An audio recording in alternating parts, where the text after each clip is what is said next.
Good morning बच्चों। घनमूल का अभ्यास 3B के जो सवाल हमने होमवर्क के दिए थे, उम्मीद करता हूँ आप लोगों ने कर लिए होंगे। अब हम 5वां करने जा रहे हैं, जो इस प्रकार है क्वेश्चन।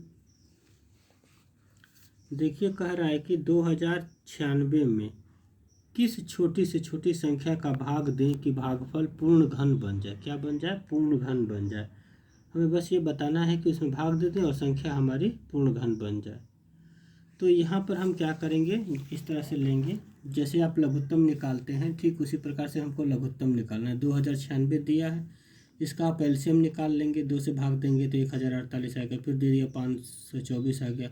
फिर 2 से भाग दिया 262 आ गया। 2 से भाग दिया तो 131 आ गया। 131 से भाग दिया तो ये संख्या आ गई। तो यानी कि यहाँ पर आप लिखेंगे 2096 बराबर क्या होगा, 2 गुणा 2 गुणा 2 गुणा 131। अब इसमें क्या करते हैं, हम घनमूल बनाते हैं तो तिर्यक संख्या लेते हैं, 3 संख्याओं का समूह लेते हैं।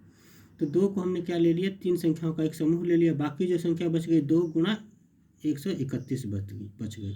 तो वही चीज़ यहाँ पर लिखा है, समान गुणनखंडों के 3-3 के समूह बनाने पर 2 गुणा 131 बच जाता है। अर्थात दी हुई संख्या में 2 गुणा 131 से भाग देने पर भागफल क्या बचेगा, पूर्ण घन हो जाएगा। अगर हम इसमें 262 से भाग देंगे तो भागफल हमारा पूर्ण घन बन जाएगा। तो वह छोटी से छोटी संख्या जिससे हमें भाग देना है वो क्या हो जाएगी, 2 गुणा 131 बराबर 262। ये हमारा आंसर हो गया।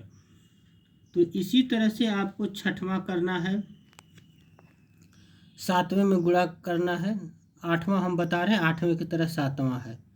तो 8वां देखिए क्या कह रहा है, 83,349 में किस छोटी से छोटी प्राकृतिक संख्या का गुणा करे कि गुणनफल पूर्ण घन बन जाए। इतना तो पहले हो ही गया। अब उसके बाद आगे और कह रहा है, इसमें पहले तो वही सवाल था पूर्ण घन बन जाए, यहाँ तक तो आपको ये करना चाहता हूँ बस। और इसमें एक जोड़ दिया क्या, प्राप्त इस नई संख्या का हमें घनमूल भी निकालना है। तो कैसे घनमूल निकालेंगे इसको भी देखेंगे आप लोग। तो अब आपने क्या ले लिया, संख्या ले लिया हमने 83,349। अब इसमें हमें दिखाई दे रहा है कि 3 से जाएगा, और ये आपको मालूम होना चाहिए कि सारी संख्याओं का योग करके अगर हम उसमें 3 का भाग चला जाता है तो उसमें 3 से भाग चला जाएगा। तो सबसे छोटी अभाज्य संख्या क्या ले लिया हमने, 3 लिया। 3 से दिया तो इसको भाग देंगे तो ये बचेगा 27,783 आएगा। फिर इसमें 3 का भाग देंगे तो 9,261 आएगा। 3 से भाग देंगे तो ये 3,087 आ जाएगा। फिर 3 से भाग देंगे तो ये 1,029 आएगा। अब 3 से भाग देने के बाद 343 आएगा। तो अब हम इसमें फिर भाग दे के देखेंगे, 4 से, 5 से, 6 से नहीं जाएगा तो हम इसमें 7 से देंगे। 7 से भाग देने पर 49 आ जाएगा 343 में। और 7 7 49, 7 एकम 7, ये संख्या आ गई।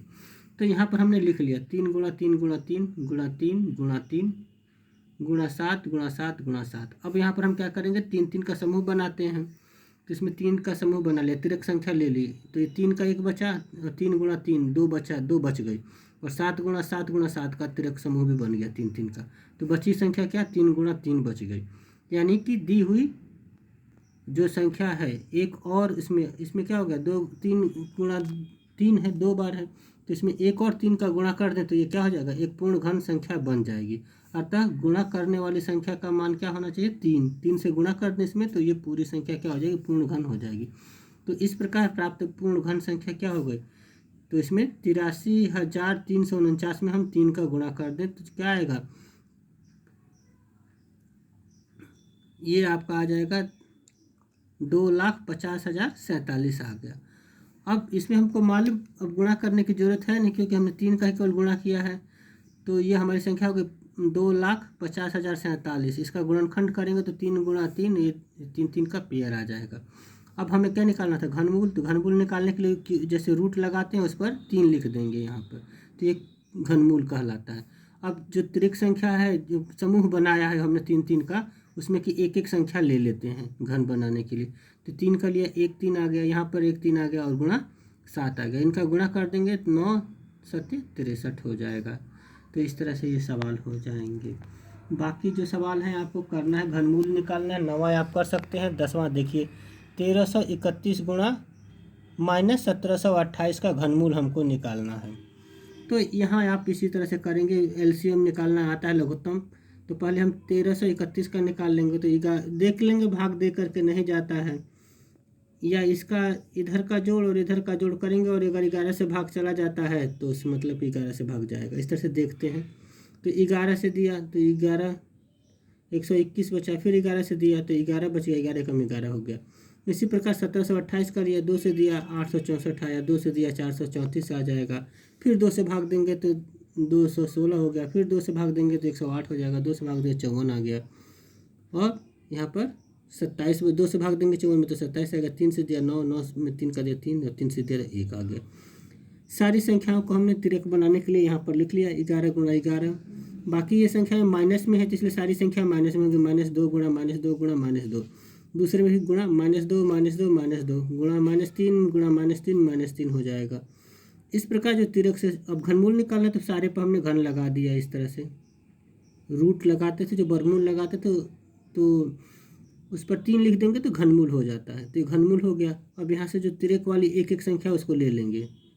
जितने पेयर हमने बनाए, जो जोड़ा बना है, समूह बना है, उस समूह का एक एक संख्या ले लेंगे। जैसे 11 का 1, 11 हो गया, -2 और गुणा -3, इनका आपस में गुणा करेंगे तो -132 आ जाएगा। ये आंसर हो गया।